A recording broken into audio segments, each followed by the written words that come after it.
চন্দ্রনাথ পাহাড়ে প্রায় 1200 ফুট নিচে পাতাল কালীবাড়ির জোড়া শিব মন্দির দর্শনে যাচ্ছি আমরা। সীতাকুণ্ড চন্দ্রনাথ পাহাড়ের প্রায় 1200 ফুট নিচে অবস্থিত পাতাল কালীবাড়ি। আর এই পাতাল কালীবাড়ির আশেপাশে রয়েছে অসংখ্য প্রতিমা। আজকে সেই সব প্রতিমা দেখার জন্যই আপনাদেরকে নিয়ে যাব জোড়া শিব বাড়িতে।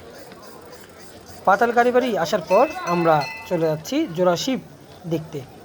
আশেপাশের চারিদিকে এক অদ্ভুত নিস্তব্ধতা, যদিও আমরা ছুটির দিনে এসেছিলাম, যার কারণে এখানে লোক সমাগম বেশ দারুণ।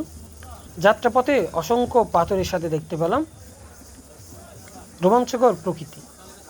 এই পথে আপনি যদি হেঁটে যান তখন দেখতে পাবেন অসংখ্য পাথর বোল্ডারে প্রতিমা, এবং এখানে বন্ধের সময় অনেকে মানত করেন। মানতের ছাগলগুলো এখানে নিয়ে আসা হয়েছে, সেগুলো তারা প্রসাদ তৈরি করবেন। এখানে দেখা যাচ্ছে একটি জগন্নাথের বিগ্রহ। এই পাথরটির আকৃতি হচ্ছে জগন্নাথের মতো, তাই এটিকে রং করে সুন্দর করে জগন্নাথের আকৃতি দেওয়া হয়েছে। এরপর হচ্ছে গণেশ পাগলের ভাস্কর্য। এই যাত্রাপথে অসংখ্য বড় বড় পাথর দেখা যায়।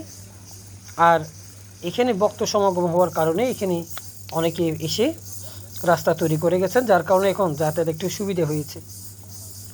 এখানে একটি শিব প্রতিমা রয়েছে, যেটি একটি পাথরের উপরে। এই পাথরগুলো উপরে প্রতিমাটা আসলে অনেক বিস্ময়কর একটি বিষয়, কারণ হচ্ছে এই ধরনের প্রতিমা আপনি এখানে ছাড়া কোথাও দেখতে পাবেন না। এত বড় পাথরের মধ্যে একটি শিবলিঙ্গ, তাও আবার প্রাকৃতিকভাবে, এটা আসলে কল্পনা করা যায় না। আর এই পথগুলো এতই সুন্দর যে আপনি এখানে দিনের বেলাতেও অসংখ্য ঝিঝি পোকার ডাক শুনবেন। আপনি একটা নির্জন পাহাড়ের অনুভূতি পাবেন এখানে আসলে।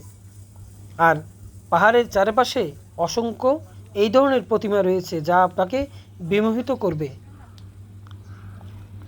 আমরা সেই পথ দিয়ে হেঁটে হেঁটে যেতে যেতে এখন আমরা আসলাম জোড়া শিব বাড়িতে। মূলত এখানে দুইটি শিবলিঙ্গ একসাথে থাকার কারণে এটাকে জোড়া শিব বাড়ি বলা হয়। দুইটি শিব পাশাপাশি রয়েছে, দেখতে পাচ্ছেন। এগুলো অনেক বছর পুরনো এবং এই প্রতিমাগুলো এভাবেই রয়েছে। ভক্তরা এখানে আসার পর এগুলোকে সংস্কার করে এর এখন বর্তমান রূপ দেওয়া হয়েছে। এখানে একটি নন্দী দেখতে পাচ্ছি আমরা। এই নন্দীটিও প্রাকৃতিকভাবে। এই যে এত বড় পাথরের মধ্যে শিবলিঙ্গ, সেটি আসলে অনেক রোমাঞ্চকর একটি বিষয়।